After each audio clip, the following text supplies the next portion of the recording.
Hi everyone, this is Tanya the Lady Strange. This is going to be a deck sort of review or impressions. I haven't done one of these in a while. This is an oracle deck that I got the beginning of December, I believe, first week of December, give or take, maybe beginning of second, before all the commotion happened. If you watched one of my previous videos, I uploaded last week about my health issues and health update and woes of that horrible, horrendous flu and the side effects due to my health complications. But the fact is, I'm still standing, and some parts of me are still recovering after all this time. But look, I'm back to myself even more so. So that's what matters, is getting back to being whole and being a better version of myself.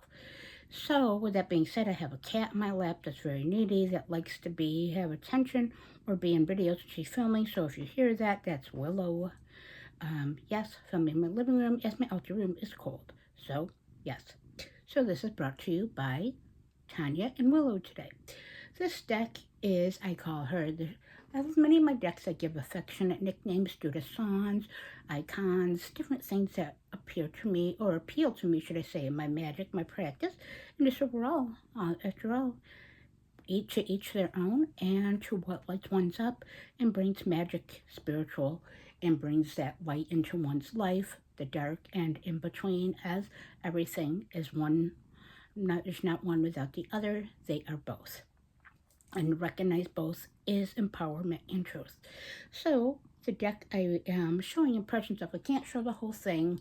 There's nudity. Not that my channel is very big. It's growing slowly, steadily, and for those that watch and support and comment, it's greatly appreciated. Even those that pass through to give it a look, it's appreciated.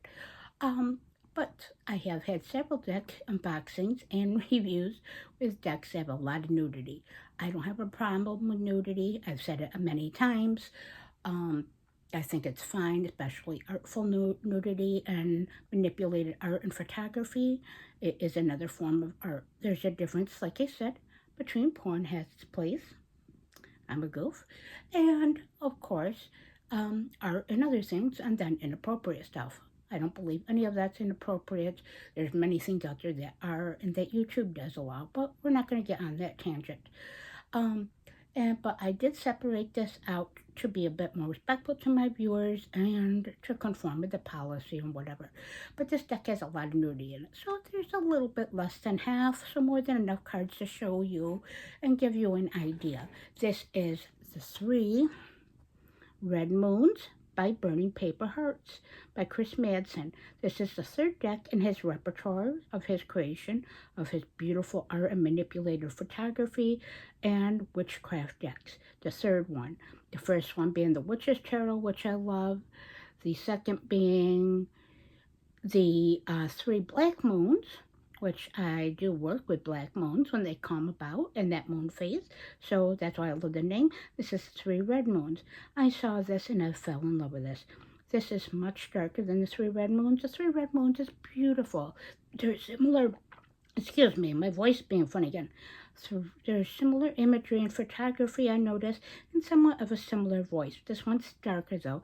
3 Black Moons has a white border, white background, lighter in the imagery. This is black and red. This is the Lady Strange's 2 favorite colors, and much darker, more of the shadow, much more confrontational, but also much more that darker aesthetic and witchcraft embodiment that I do believe is part of, at least I know is part of my story, my life, and how I see and perceive magic and embody it as a woman and a sorceress of sorts, or a magician, and my sovereignty and just my human life experience, as they all are intertwined.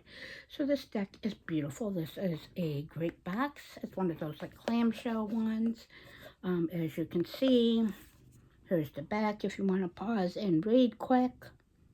I think this deck's like $60, so very reasonable. There's a good number of oracle cards in it. Look at the inside, black and red and moons. Tanya's aesthetic, as I said. Comes with a nice little guidebook, as does the 3 Black Moons. The Witch's Tarot did. It came with a little pamphlet book type of thing, and it fell apart on me. But yeah, I can work with that. That's no big deal. Really need it. But these is nice, and it's got a little, as you can see, if you want to pause, a little blurb for each card, more than enough, a nice paragraph to explain its meaning, to give advice, clarity, magic, and also describe the card and its meaning and its relativity. So yes, so the deck's nice. Cardstock is great. It's kind of got that rose petally beautiful finish. The cards are of a medium type of thing, but very flexible. I am not a riffle shuffler. That's one of my pet peeves, but that's what we each have our own pet peeves and our likes, like I said. That's what makes each of us unique and what each of us bring to the table and what works for us. We should acknowledge it, not what everyone else thinks is right for us or what we think is right for others. It's our own focus, should be ourselves first and foremost, not selfishly, but being empowered and responsible. So this is black and red. Look at the back. It's kind of like the same thing as the three black moons, the backing, but in black and red. Look at that beautiful edging. Such a beautiful deck. Now this deck, as I call her, my shadow weaver. Much like the shadow weaver from the whole series of, I believe it was like She-Ra, Princess of Power. I was an 80s child, so yes, I loved all that He-Man and She-Ra type of thing. All those beautiful fantasy arts, lands, magic, sorcery, lusty things, fantasy world, realms of others. Yes, hence, look at me now. I do like other realms, I do like traveling, and I love magic. So yes, it appeals for me and my senses from the beginning. Yeah, well, you're kind of heavy. And so here's some of the cards. I separated them out. Again, look at that beautiful lusty red edging. I would buy this deck again. She has definitely a unique voice of her own. He did such a great job with the manipulated art and the imagery. The imagery and keywords are relevant. They are great. I do work with it without the guidebook, but I do. It just depends on what calls to me, as I do with many of my decks and much in my practice. It's what feels right to me at that moment, or what calls, or maybe what I need clarification or additional message on. So I picked out some of the cards. There's probably still some nudity, but yes, this will give you an example if you choose to work with this. If you like the deep, dark witch aesthetic, she does have a kind of a mean girl vibe. Sometimes she kind of gives me messages that come out of keywords or the overall guidebook message or imagery that can be a bit confrontational and shadow or don't seem to be. So she's kind of a mean girl, that too, kind of like the Shadow Weaver.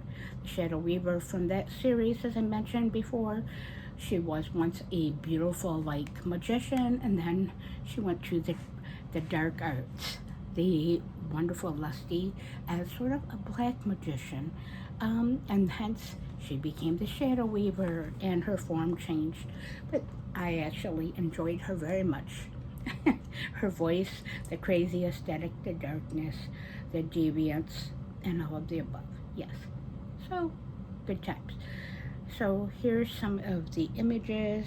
I got this one Thursday, the Trident. Now the deck is comprised of different categories, such as tools like the Trident, archetypes like the Devil, and different things. So there's 3 or 4 categories too. Burning. So if you are into this type of aesthetic artwork, you have Burning Paper Heart, Chris Madsen's other decks. You want her to make an investment, or how she speaks, she's unique compared to the other 2. So it's not as if they're the same, they're not found in decks. They each different have characteristics. Together and separately, they work very nicely. I do pair this with other decks. She works with Queen Mab Oracle for me. I have used her with the Abyssal Tarot a little bit, just as 2 pairing examples, and 2 of my favorite oracle decks. I do pair Oracle and Tarot together, or Oracle, and Tarot and Tarot. Again, it's what works in my practice. See, like candle, another tool.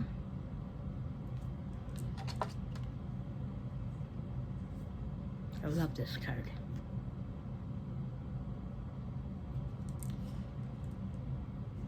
This is one of my favorites too. I love Obsession. I just love the artwork in this deck. She speaks to my soul. She speaks to my magic. She speaks to my shadow, which is a part of my whole in myself. The shadow should not be shunned. It should be integrated, acknowledged, and used as truth and empowerment and embodiment. It's to know thyself, and also to know thy power.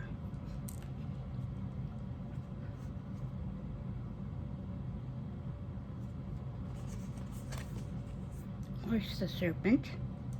I'm wearing one. My favorite trusty serpent, so yes.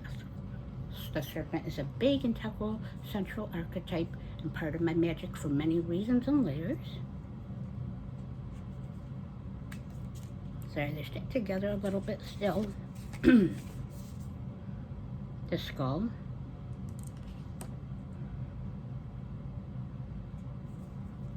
There's like magical things in here, like practices like the curse, as you can see. Similar imagery to like the Witch's Tarot, and of course, from that card at least, and 3 Black Moons. I like this one, the Offering. So many different ways to intuitively interpret this too, that reaches in. So this is definitely a Tanya deck. She calls me out in that, and if I did take some of the things that she comes to say, the messages, the keywords, or the images, or even the guidebook, yeah, everything shouldn't be taken 100% seriously or at face value. It's all about discernment too. Discerning what's really truth and the different messages, the 2 different sides of every coin or every card. Perspective versus perception, or both. Subjectivity and objectivity. I like smoke.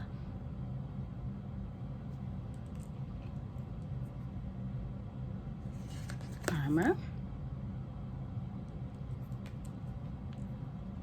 This is one of the reasons, this is probably the main reason I really wanted this deck. Look at Death. Oh my God. Oh my fucking God. She's beautiful Death card. That's like a Lady Death type of aesthetic to me. Like the Chaos comic book series. Love Lady Death. If you've seen any of like my haul video from Salem from last year in 2025, you'll know that I'm a big Lady Death fan. Especially in her original carnations, the Brian Pulido versions and incarnation of that. But this is one of my favorite, the death, but one of my favorite depictions of death. The shadow, as we can see, appropriate. I love this one. The Holy Ghost. Isn't that lovely? And there's another half of the deck. I'm just showing you this, like the context is. Look at that black mass. I love that. Tanya loves the loftiness of it, the deviance of it, the darkness. I embrace both sides of myself, like I said. And look, the necromancer. I work with spirits, so I'm in my own shape and form and constantly learning about necromancy. So with that being said, if this artwork appeals to you, that type of aesthetic, if you are a practitioner like myself, you are a collector, you like photography decks, all of the above, your magic looks like that, you like Chris Madsen burning paper art stacks, you're looking for something that gives you a different perspective on things or a different feeling, maybe a deck that's going to call you out, but a deck that's going to help to empower you at the same time, give you food to thought, as they say, that's going to teach you and challenge you. This would be a deck for you. Or if you're strange like myself, I am the Empress of Strange, after all, the Lady Strange. And with that being said, please like, comment, subscribe, as it helps my channel grow and reach who it's meant to. And with that being said, stay strange.